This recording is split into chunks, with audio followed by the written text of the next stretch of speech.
Hello students, आज हम करेंगे chapter 3 mathematics from NCERT math. Exercise है 3.2। फर्स्ट क्वेश्चन है हमारा, from the pair of linear equation in the following problems and find their solution graphically. First है इसका first part. 10 student of class 10 took part in mathematics quiz. If the number of girls is 4 more than the number of boys, find the number of boys and girls who took part in the quiz. First of all, we assume number of boys.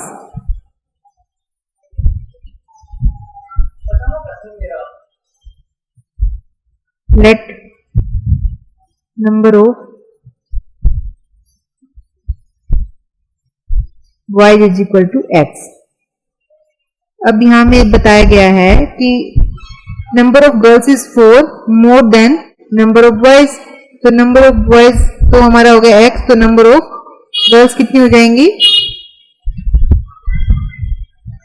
Number of girls is equal to x plus 4। और total student इन्होंने बताए हैं कि हमें कि 10 students हैं total. तो total students हो गए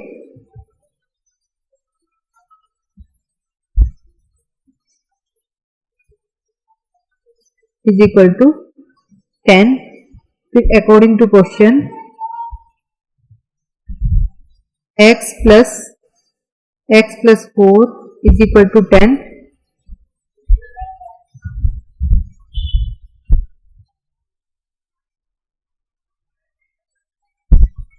x plus 4 क्या हुआ? 2x लिख क्यों रहा है? 2x plus 4 is equal to 10। 2x is equal to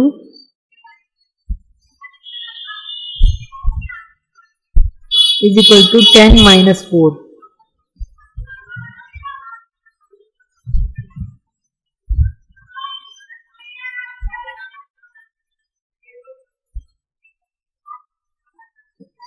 Now 2x is equal to हमारा क्या हो जाएगा? 10 minus 4 6।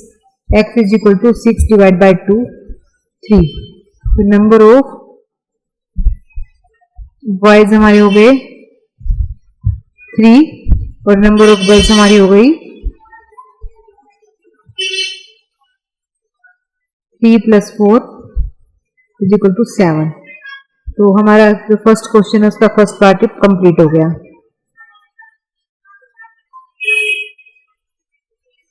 नाउ सेकंड क्वेश्चन का फर्स्ट क्वेश्चन का सेकंड पार्ट है 5 pencils and 7 pens together cost ₹50, whereas 7 pencils and 5 pens together cost ₹46। Find the cost of 1 pencil and that of 1 pen। हम सबसे पहले क्या करेंगे? लेट करेंगे। लेट cost of 1 pencil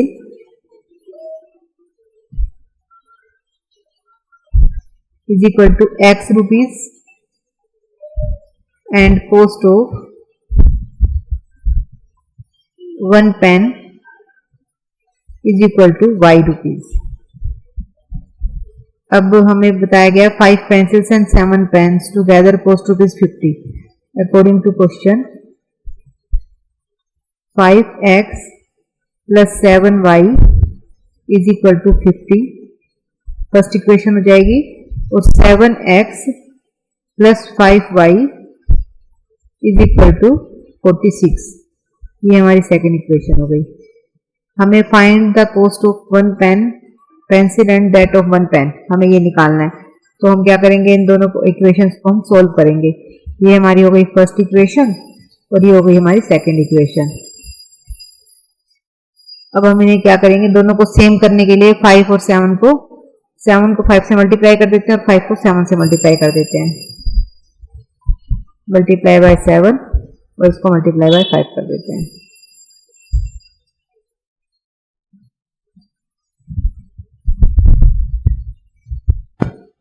अब हम 5 को मल्टीप्लाई करेंगे 7 से, तो हमारा क्या हो जाएगा? 5 7 जा 35। 35x प्लस 7 7 जा 49y इज इक्वल टू 5 7 जा 350। और ये हो जाएगा 5 7 जा 35x 5 5 जा 25y इज इक्वल टू 46 को 5 से मल्टीप्लाई कर देंगे 230 आ जाएगा। अब हम इनको सब्ट्रैक्ट करेंगे, माइनस माइनस और ये भी माइनस हो जाएगा, प्लस माइनस कट जाएंगे आपस में। 9 minus 5 4, 4 minus 2 2, 24y is equal to 0, 5 minus 3 2, 3 minus 2 1, y is equal to 120 divide by 24। 24 4 5 जा 20 होता है ना, 24 5 जा होगा 120। 12 के टेबल में करो, 12 2 जा 24, 12 1 जा 12 0, 2 1 जा 2, 2 5 जा 10। हमारा आंसर आ गया y इज इक्वल टू 5। अब हम क्या करेंगे, y की वैल्यू इक्वेशन 1 में पुट कर देंगे। तो हमारे पास क्या था, y इज इक्वल टू हमारा आया था 5 आया था, इक्वेशन 1 में पुट कर देंगे। लिखेंगे putting the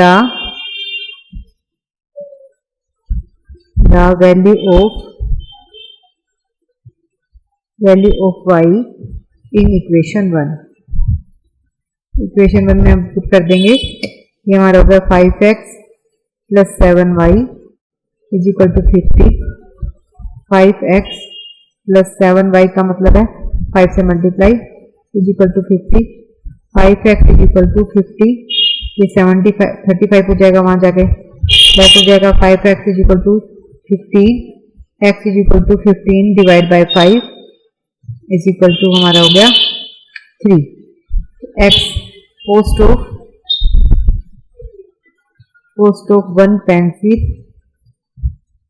is equal to 5 rupees is equal to 3 rupees.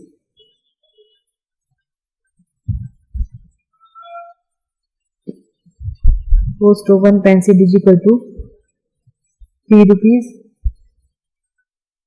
and cost of 1 pen is equal to 5 rupees.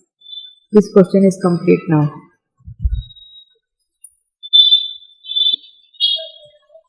अब हम करेंगे सेकंड क्वेश्चन, एक्सरसाइज 3.2।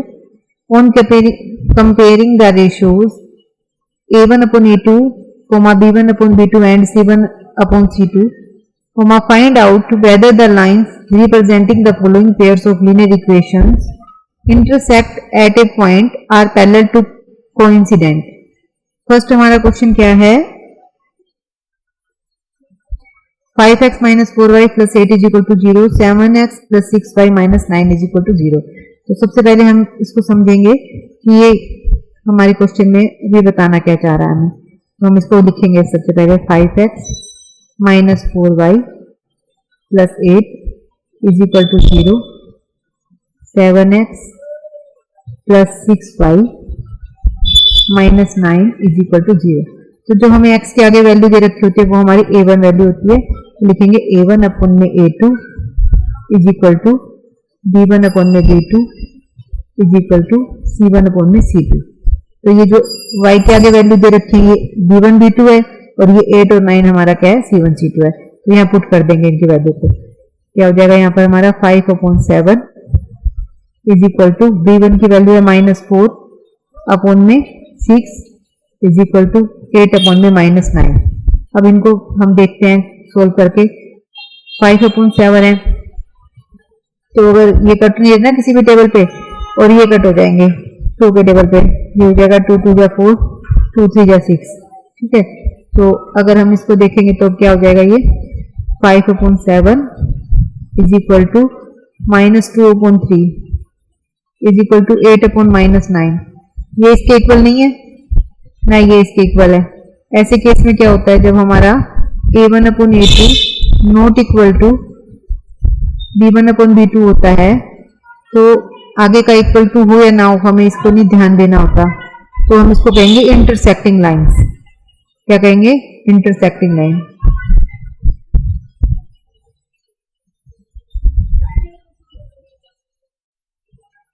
तो हमारा क्या हो गया, ये इन्होंने 3 पॉइंट पूछे हुए ना, इक्वेशन इंटरसेक्ट करती है एट ए पॉइंट पर आर पैरेलल और कोइंसिडेंट, तो हमारी इंटरसेक्टिंग लाइन से इंटरसेक्ट करेंगे एट ए पॉइंट पर।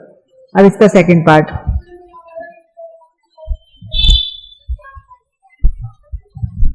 Question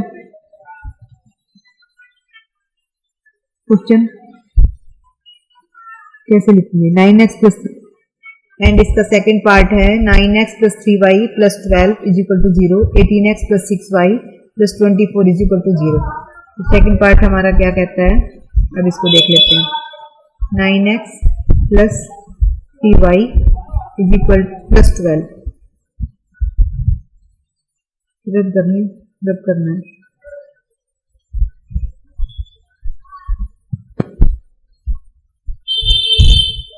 9x plus 3y plus 12 is equal to 0, 18x plus 6y plus 24 is equal to 0। तो हमारा यहाँ a1 हो गया 9/18 is equal to 3/6 is equal to 12/24। अब इसको टेबल पे क्रॉस हो जाएगा। देखो 9 1 जा 9, 9 2 जा 18, 3 1 जा 3, 3 2 जा 6, 12 1 जा 12, 12 2 जा 24। हमारा क्या आ गया, सेम आ गया 1/2 is equal to 1/2 is equal to 1/2। जब ये तीनों इक्वल होते हैं तो इनको कहेंगे हम कोइंसिडेंट लाइंस। ठीक है, कोइंसिडेंट हो जाएगा। ये वाला जो केस है हमारा, 3 थे ना हमारे, 3 में से थर्ड हो जाएगा कोइंसिडेंट। तो इसमें मैनी सॉल्यूशंस होते हैं। नेक्स्ट हमारा थर्ड क्वेश्चन है, इसी का थर्ड पार्ट है। 6x minus 2y plus 10 is equal to 0, 2x minus 5 plus 9 is equal to 0। तो यहाँ क्या हो जाएगा, 6/2 is equal to minus 3/-1 is equal to 10/9। अब क्या हो जाएगा, 2 3 जा 6 और ये माइनस से माइनस कट हो जाएगा। तो आ जाएगा 3/1 is equal to 3/1 is equal to 10/9। ये तो दोनों इक्वल हैं, ये नॉट इक्वल है। ऐसे केस में हम कहेंगे पैरेलल लाइंस।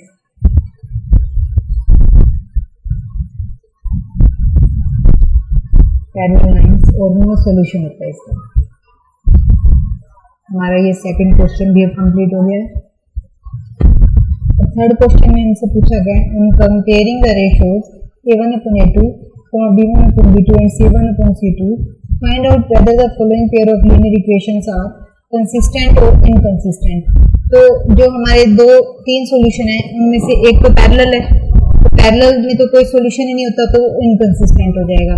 इसके अलावा जो हमारी इंटरसेक्टिंग लाइंस है और कोइंसिडेंट है, उनमें कोइंसिडेंट वाले में मैनी सॉल्यूशंस होते हैं और जो इंटरसेक्टिंग लाइंस है उनमें ओनली वन सॉल्यूशन होता है, तो वो दोनों कंसिस्टेंट होते हैं। तो हम फर्स्ट क्वेश्चन को देखते हैं। इसमें फर्स्ट हमारा क्वेश्चन क्या कह रहा है, इसका first part 3x plus 2y is equal to 5 है ना, तो उसको लिखेंगे 3/, और यहाँ पर आगे नेक्स्ट इक्वेशन में 2x minus 3y is equal to 7 है ना, तो 3/2 हो जाएगा। ये 3/2 is equal to 2/-3 is equal to -5/-7। अगर ये इक्वल टू को यहाँ ले आते तो ये -5 हो जाता है, इससे -7 हो जाता है। अब इसको बोल करके देखते हैं। ये पहले वाला पॉजिटिव है, ये पॉइंट, तो दूसरा वाला तो -3 है, तो माइनस और प्लस इक्वल होते हैं, और 3 और 2 और 2 और 3 भी इक्वल नहीं है, तो ये हो जाएगा नॉट इक्वल टू, ये भी नॉट इक्वल टू हो जाएगा। तो ये हमारा हो गया कंसिस्टेंट।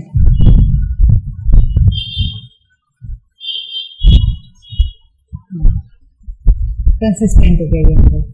और जो सेकंड पार्ट है हो जाएगा 2/4, यहाँ 2x से पहले, यहाँ 4x से पहले ना, तो क्या होगा, ये 2/4, फिर हो जाएगा -3/-6, -8/-9 is equal to -3/-6 is equal to -8/-9। अब इसमें देखें 2 1 जा 2, 2 2 जा 4, ये माइनस से माइनस कट हो गया, तो ये हो जाएगा 3 1 जा 3, 3 2 जा 6, क्या हो जाएगा 1/2 is equal to 1/2 is equal to minus से माइनस कट जाएगा, तो 8/9। ये दो तो इक्वल हो गए, ये नॉट इक्वल टू हो गया। ऐसे केस को हम कहते हैं पैरेलल लाइंस। तो ये इनकंसिस्टेंट हो गया।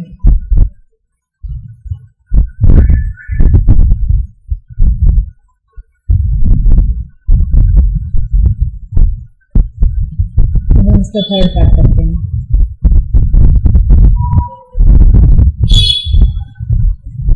थ्री अपॉन टू, तो इसी के साथ हम इसको 9 को लिख देंगे नीचे ही, इज इक्वल टू 5/3, इसी के साथ यहाँ -10 आ जाएगा, इज इक्वल टू -7/-14, ये हो जाएगा 3/3, 3/9, 1/3/6 इज इक्वल टू 5/5, 5/10, तो हो जाएगा -1/6 इज इक्वल टू माइनस से माइनस हो जाएगा, तो हो जाएगा 7/7, 7/14। अब ये दोनों भी इक्वल नहीं है, ये भी इक्वल नहीं है, नॉट इक्वल हो गए ना तीनों, तो हम क्या करेंगे इसको कंसिस्टेंट, क्योंकि ये है intersecting lines, only one solution, तो कंसिस्टेंट हो गई ये भी।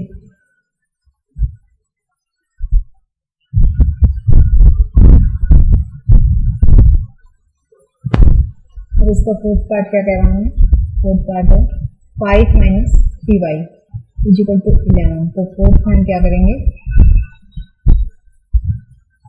5/10 is equal to -3/6 is equal to -11/9 हो जाएगा +22, 5/5, 5/10, 2/3, 3/6, 11/11, 22, क्या हो जाएगा -1/2, -1/2 इज इक्वल टू -1/2, इसको मैंने सॉल्यूशन है, कोइंसिडेंट लाइंस है, तो हम देंगे ये क्या है, कंसिस्टेंट है।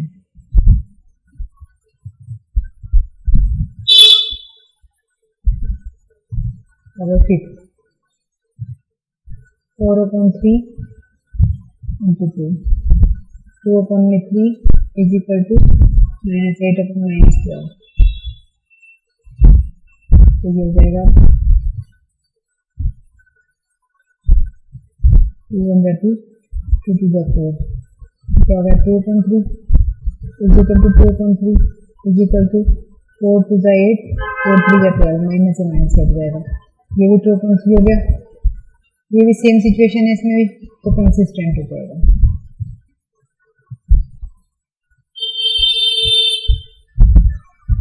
Our question is now completed.